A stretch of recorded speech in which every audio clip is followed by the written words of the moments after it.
প্রধান অতিথি হওয়ার একটা সুবিধা আছে। এর আগে বিভিন্ন বক্তা এবং অতিথিবৃন্দ যে বক্তব্যগুলো রাখেন, আসলে প্রধান অতিথির অনেকটা বলা হয়ে যায়। আজকে আপনারা ধরে নিতে পারেন আমার সহকর্মীবৃন্দ যেই সমস্ত বক্তব্য রেখেছেন, এই সবগুলোই আমার নিজের বক্তব্য। তারপরেও যেহেতু এখানে এসেছি, সংক্ষেপে দুই একটি কথা বলে আমরা বিদায় নেব। আপনাদেরকে আর বেশি কষ্ট দিব না ইনশাআল্লাহ। সম্মানিত ভাইয়েরা, এই দেশটা আমাদের সকলের। দেশকে আমরা বিশ্বাস করি, দেশের সকল বৈধ মর্যাদাবান নাগরিক ভালোবাসে। আমরা স্বাধীনতার পরে এক এক করে 54 বছর অতিক্রম করেছি। এই জাতির অনেক প্রত্যাশা ছিল।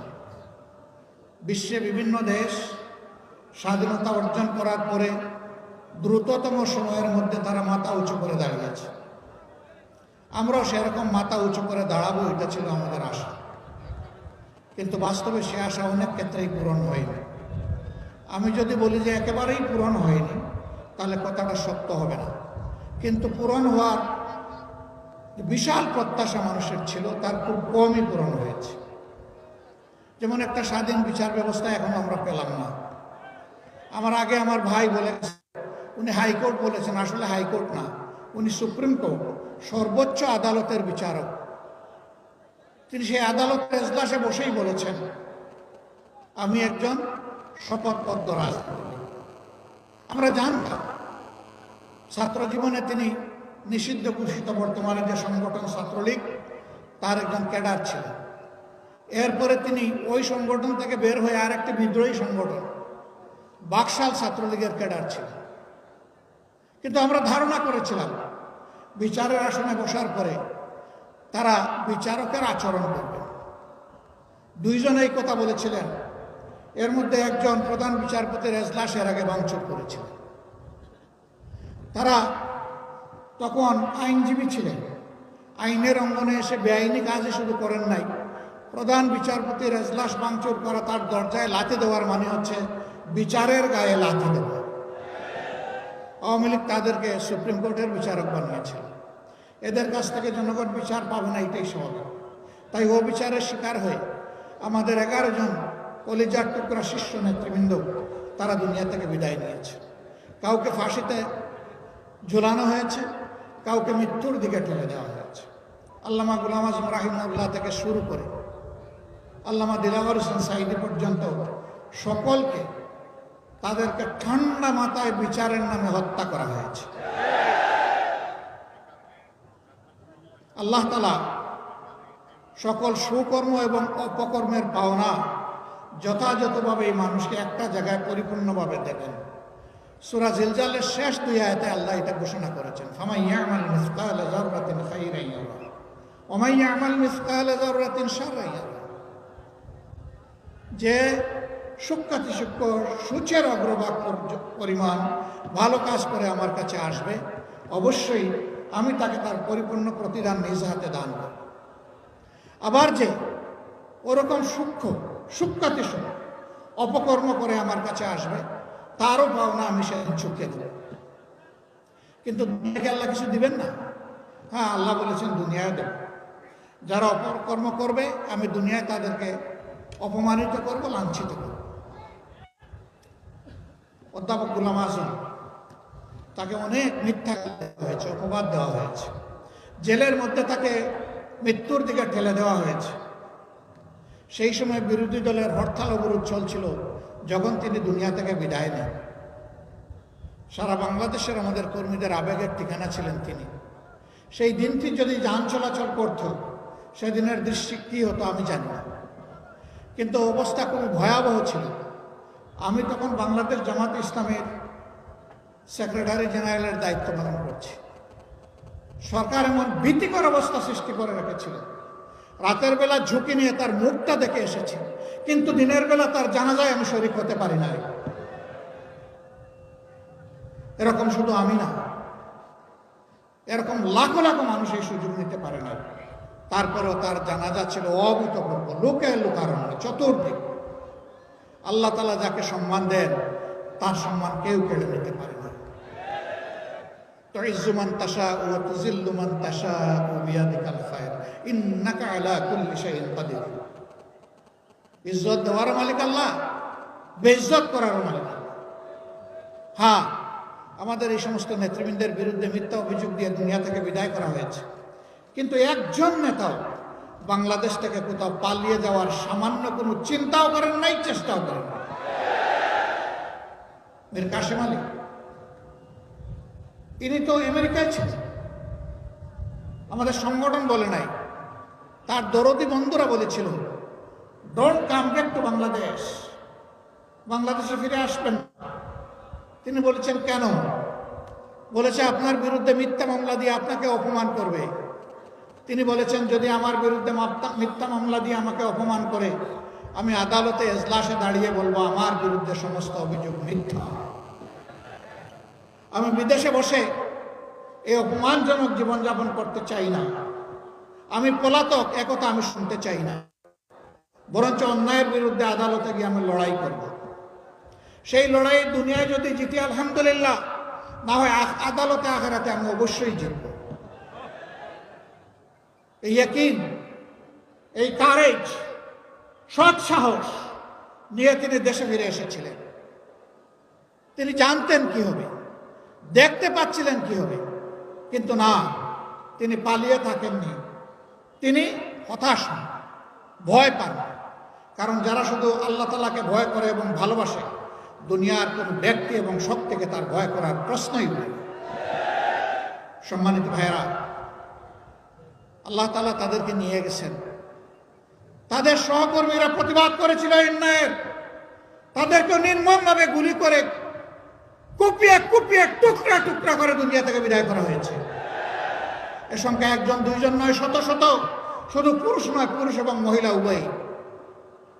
9 বছরের শিশু থেকে শুরু করে 90 বছরের বৃদ্ধ, কেউ তাদের এই হায়নাদের থাবা থেকে মুক্ত ছিলেন না। ঘরে দুয়ারে থাকতে পারি নাই, সবগুলো অফিস আদালত বন্ধ, বছরের পর বছর বন্ধ। আমাদের নিবন্ধন কেড়ে নেওয়া হয়েছে, প্রতীক কেড়ে নেওয়া হয়েছে, শেষ পর্যন্ত দিশাহারা হয়ে আমাদের দলকেও নিষিদ্ধ করা হয়েছে। তারা আমাদের নেতৃবৃন্দের বাড়িঘর বুলডোজার দিয়ে ভাঙিয়েছিল। সম্মানিত ভাইয়েরা, আমরা প্রতিশোধে বিশ্বাস করি না, আমরা অবশ্যই অপকর্মের বিচার চাই। আমাদের কথা স্পষ্ট, সবগুলা খুনের বিচার হতে হবে। বিশেষ করে 24-এর গণহত্যার বিচার অবশ্যই হতে হবে। আগে বিচার, তারপরে অন্য কাজ। এ বিচার না হলে শহীদের আত্মার সাথে বেঈমানি করা হবে। শহীদের আত্মা কষ্ট পাবে। যারা বুক চিতিয়ে দেশবাসীকে আজকে কথা বলার, সম্মানের সাথে, মর্যাদার সাথে চলাফেরা করার পরিবেশ এনে দিয়েছে, আমরা তাদের সাথে বেঈমানি করতে পারবো না। আমাদের সন্তানদের ছিল উই ওয়ান্ট জাস্টিস, আমরা বৈষম্য চাই না, আমরা ন্যায় বিচারপূর্ণ একটা সাম্যের সমাজ চাই। তাদের এই দাবি কি অন্যায় দাবি ছিল? কিন্তু যারা বৈষম্য তৈরি করেছিল সমাজে, সমাজকে পক্ষ বিপক্ষের শক্তিতে বিভক্ত করেছিল, সমাজের মধ্যে মেজরিটি মাইনরিটি, সংখ্যাগুরু সংখ্যালঘু বলে, সংখ্যাগুরু এবং সংখ্যালঘুর মাধ্যমে ফ্রিকশন, এই ধান্দা, এই যুদ্ধ লাগিয়ে রেখেছিল, তাদের প্রয়োজন ছিল এদেরকে মুগর দিয়ে গুলি মেরে এদের আন্দোলনকে দমন করা। কিন্তু দুনিয়া সাক্ষী, যে দেশের যুবকরা জীবন দেওয়ার জন্য তৈরি হয়ে যায়, কোনো স্বৈরাচারী সরকার কোথাও কোনো কালে তাদেরকে দমন করে সফলতা লাভ করতে পারেনি। আমাদের এই গর্বিত সন্তানদেরকে আমরা স্যালিউট জানাই। তোমাদের নেতৃত্বে আমরা সবাই ছিলাম, 15.5 বছর আমরা আমাদের নেতৃত্বে আন্দোলন করেছি, কিন্তু আমরা স্বৈরাচারের পতন ঘটাতে পারিনি, এটাই সত্য কথা। কিন্তু আলহামদুলিল্লাহ, এই 15.5 বছরের ধারাবাহিকতায় শেষ আঘাতটা তোমাদের নেতৃত্বে জাতি ফ্যাসিজমের উপর দিয়েছিল এবং জাতি সফল হয়েছে। এর কৃতিত্ব আল্লাহ রাব্বুল আলামিন। 5 আগস্টের একদিন আগেও এদেশের মানুষ জানতো না আগামীকাল কি হতে যাচ্ছে। সবার একই কথা, কেমনে কি হয়ে গেল? কেউ কেউ বলে আল্লাহ তাআলা সম্ভবত আবাবিলের মতো কিছু এখানে পাঠিয়েছিলেন। অনেকে আবার নিজেরা কৃতিত্ব দাবি করেন, আমি মাস্টার মাইন্ড, অমুক ভাই মাস্টার মাইন্ড, তমুক নেতা মাস্টার মাইন্ড। মহাপরিকল্পনাকারী আল্লাহ রাব্বুল আলামিনের পরিকল্পনা বাস্তবায়ন হয়েছে। এখানে কোনো মাস্টার মাইন্ড আমরা বিশ্বাস করি না।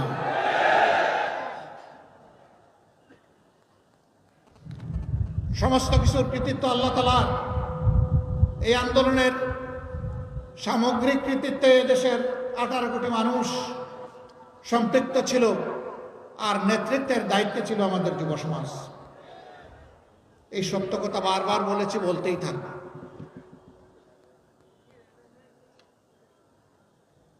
প্রিয় সহকর্মী ভাইয়েরা, আমি জানি অন্তরে আপনাদের অনেক কষ্ট, এখনো কষ্ট রয়ে গেছে।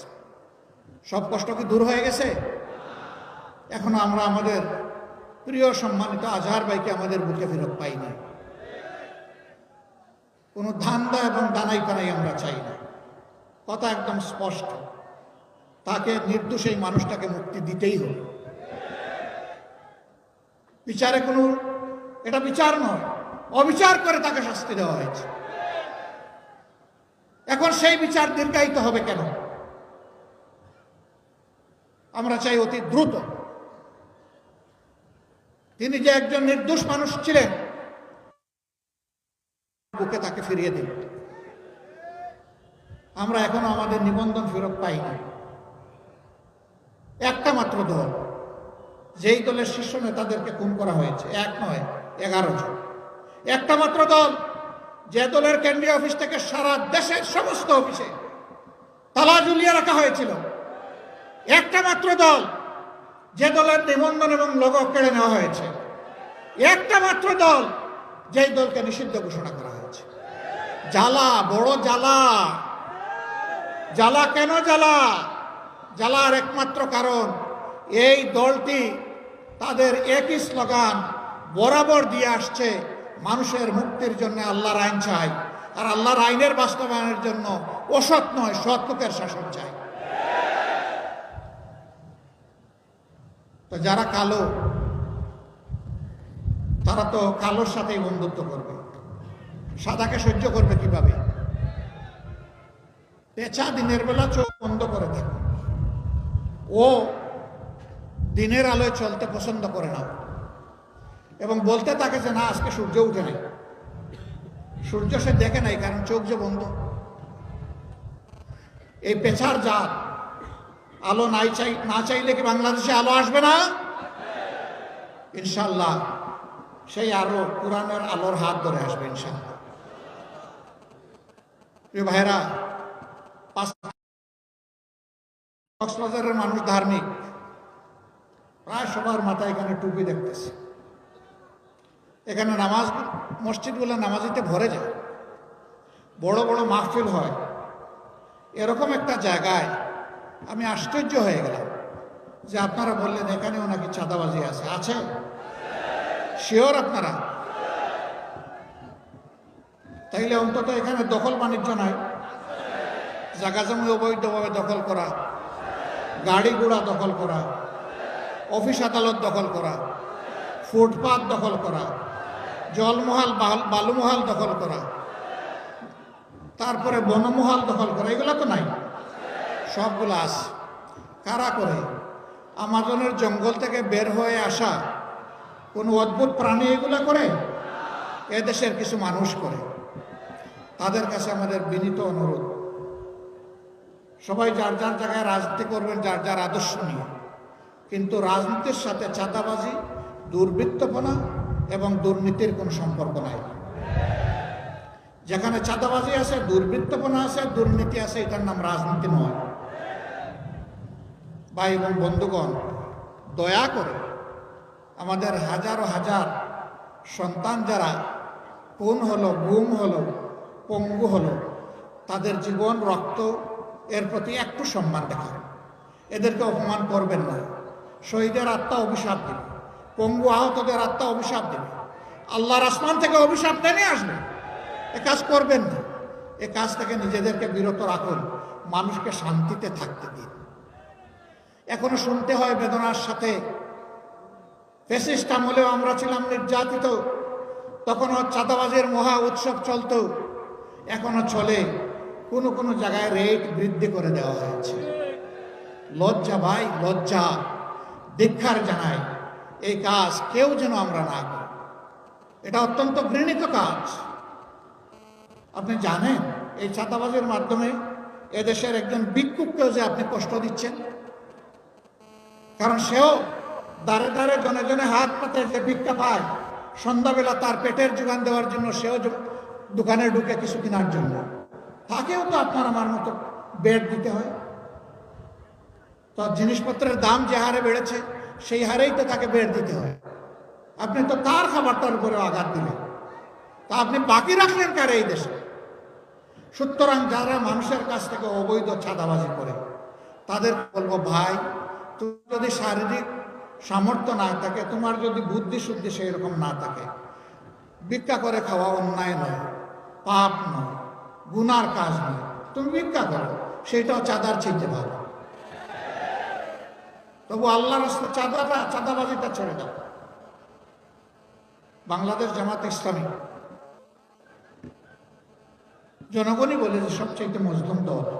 আমি যে কথাগুলো বললাম আপনারা শুনেছেন, এবং এগুলো সাক্ষী আপনারা সব দেশবাসী। তো কই আমাদের একটা কর্মী সেই রকম দলবল নিয়ে তো কোথাও চাঁদাবাজির উৎসব পালন করছেন? হ্যাঁ, কোথাও আমাদের কানে সামান্য কোনো ব্যতিক্রম আসলে সাথে সাথে আমরা খপ করে তার গলায় ধরব। নো, জামাতে ইসলামীতে এর কোনো সুযোগ নেই।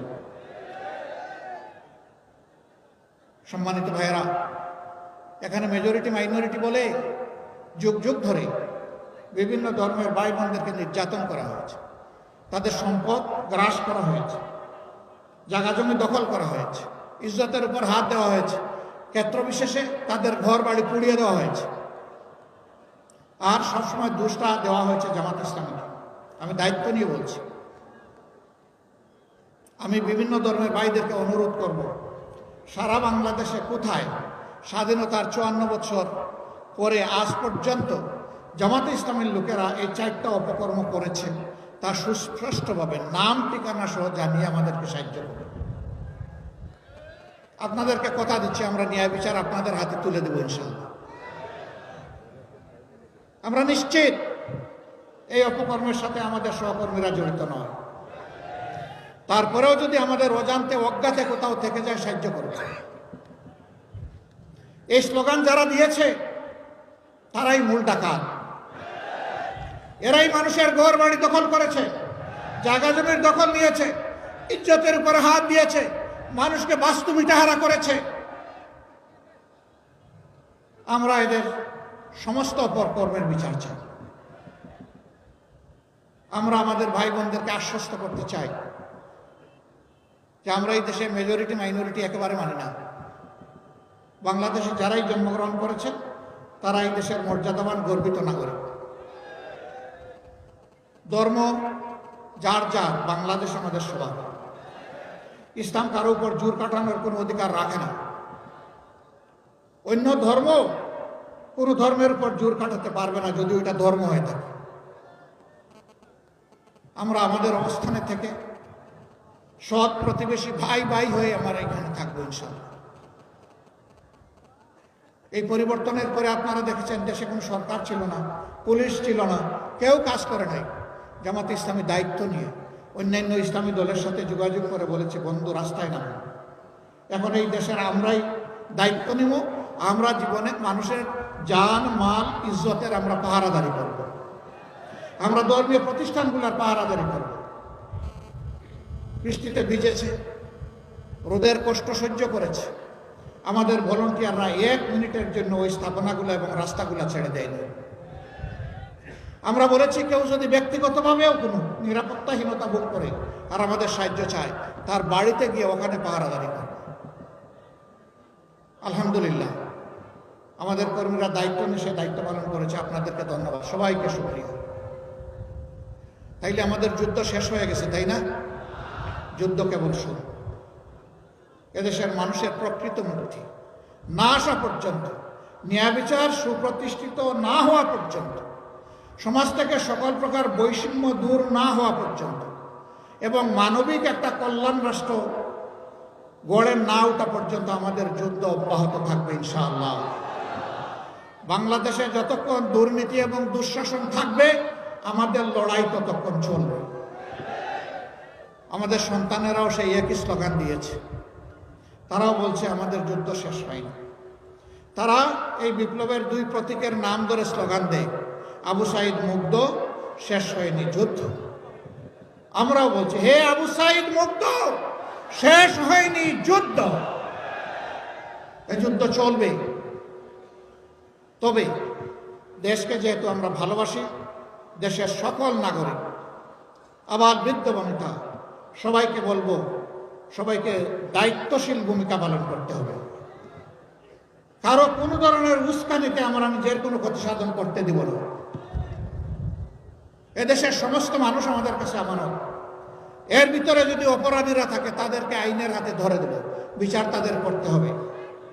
তবে যারা আগে রাতের বেলাও কোর্ট বসিয়ে আপনারা বিচারের নামে অবিচার করতে পেরেছিলেন, এখন দেখতে চাই না দুর্দর্শ সন্ত্রাসী লুটেরা খুনিদেরকে জনগণ হাতে তুলে দিবে আর আপনারা পরের দিন তাদেরকে ছেড়ে দিবেন, এটা আমরা দেখতে চাই না। আমরা দেখতে চাই যারা এই সমাজকে ছিন্ন ভিন্ন করে ফেলেছিল তাদেরকে জেলের জিম্মায় রেখে, কারাগারে রেখেই তাদের বিচার সম্পন্ন করতে হবে। আর যারা এখনো ধরা পড়ে নাই, জনগণ সহযোগিতা করবে, আইন শৃঙ্খলা বাহিনীকে তার দায়িত্ব নিতে হবে, তাদেরকে পাকড়াও করে জেলের মধ্যে নিক্ষেপ করতে হবে। আপনারা সম্ভবত দেখেছেন এই দেশে একজন কুখ্যাত পুলিশ অফিসার যে পালিয়ে যাওয়ার পরে তার হাজার হাজার কোটি অবৈধ সম্পত্তির খবর পত্রপত্রিকায় এসেছে, যে শাপলা চত্বরে নিরীহ আলেম ওলামা হাফিজদেরকে, এতিমদেরকে নির্বিচারে গুলি করে হত্যা করে দম্ভ প্রকাশ করেছিল, সেই বেরোজির এখন দেশের বাইরে থেকে ষড়যন্ত্র করছে।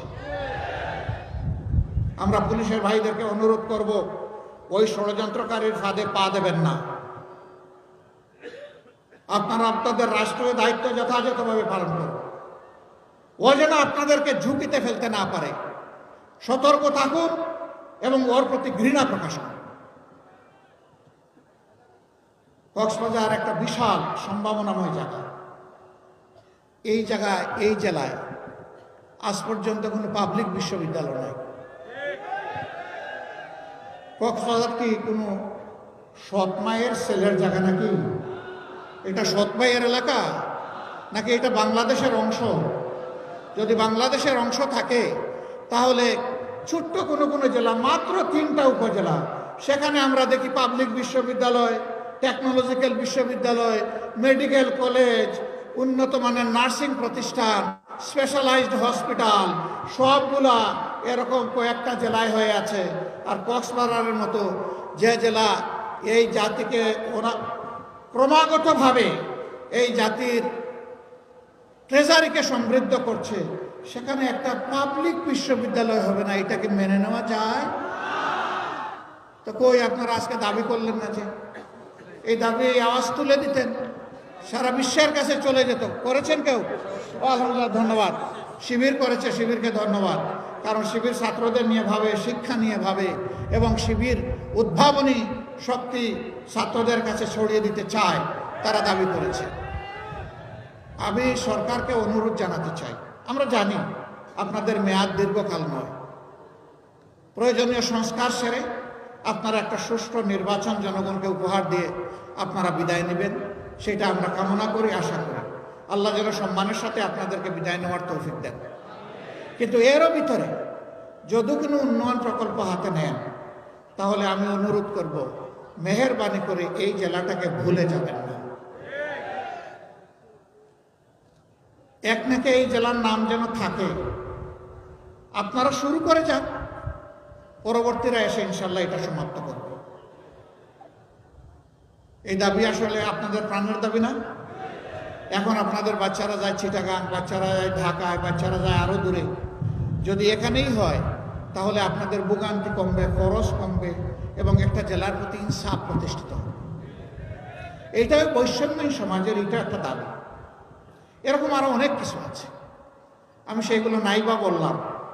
শুধু একটা কথা আপনাদেরকে বলতে চাই, আল্লাহ তাআলা যদি মেহেরবানি করে আমাদের হাতে এই দেশের সেবা করার তৌফিক দান করেন, তাহলে ইনশাআল্লাহ যেই জায়গাগুলো সবচেয়ে বেশি বৈষম্যের শিকার হয়েছে, আমাদের দায়িত্ব হবে সেই জায়গায় প্রথমেই উন্নয়ন পৌঁছে দেওয়া। কিন্তু তাই বলে অন্যরাও বঞ্চিত হবেন না। যার যেটা ন্যায্য পাওনা তারা সেটা পাবেন। এখন দাবি তুলে ঢাকা এবং অন্যান্য জায়গায় রাজপথ অবরোধ করতে হবে না, এখন যেভাবে করা হচ্ছে। তখনকার সরকার বৈষম্যহীন দৃষ্টিকোণ থেকে সারা দেশকে দেখবে ইনশাআল্লাহ। যারা নিজের বাড়িঘর ছাড়া অন্য কোনো জায়গা দেখে না, তাদের এদেশের শাসক হওয়ার কোনো অধিকার নেই। শাসনে যারা যাবেন, সেবার দায়িত্ব যারা পাবেন, বাংলাদেশের প্রতি ইঞ্চি জায়গাকে সম্মান করতে হবে, প্রত্যেকটা মানুষকে সম্মান করতে হবে। আপনারা মানুষের মালিক নন, আপনারা মানুষের সেবক। এইটা মাথায় রেখে যদি কাজ করেন, তাহলে মানুষের উপরে তাণ্ডব এবং ফ্যাসিজম চালানো সম্ভব নয়। বাংলাদেশ আবার ফ্যাসিজমের হাতে ফিরে যাক, সন্ত্রাসীদের হাতে ফিরে যাক, এদেশের জনগণ কি তা চায়? নিশ্চয়ই না। যদি তা আমরা না চাই, তাহলে দেখতে হবে আল্লাহর দেওয়া সর্বশ্রেষ্ঠ আইনে কারা এই দেশকে গড়ে তুলতে চায়। যারাই আল্লাহর দেওয়া সর্বশ্রেষ্ঠ আইনের ভিত্তিতে এই দেশকে গড়ে তুলতে চাইবে, তাদের সাথেই আগামীতে জনগণকে হাত মেলাতে হবে ইনশাআল্লাহ। কক্সবাজারে 4টা আসন আছে।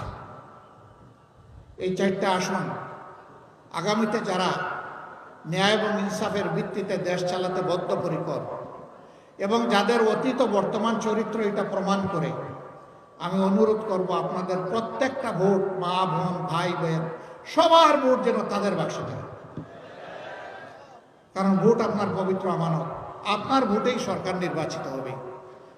অতএব ভালো মানুষ, আল্লাহকে ডরানেওয়ালা মানুষ, দেশপ্রেমিক মানুষ, মানুষকে সম্মান করা মানুষ, মানুষকে জনগণকে ভালোবাসার মানুষ যদি সেই দায়িত্বে যায়, আলহামদুলিল্লাহ দেশ সুন্দর চলবে, অশান্তি দূর হবে, মর্যাদা ফিরে পাবো, দেশ উন্নয়নের দিকে সত্যিকার অর্থে আগাবে। তখন ইনশাআল্লাহ রোডের বদলে আর বাঁশ ব্যবহার করা হবে না ইনশাআল্লাহ। আপনারা কথা দিয়েছেন, এই জন্য আমি আর জিজ্ঞেস করছি না যে 4 আসন আপনারা খেটে খুটে জীবন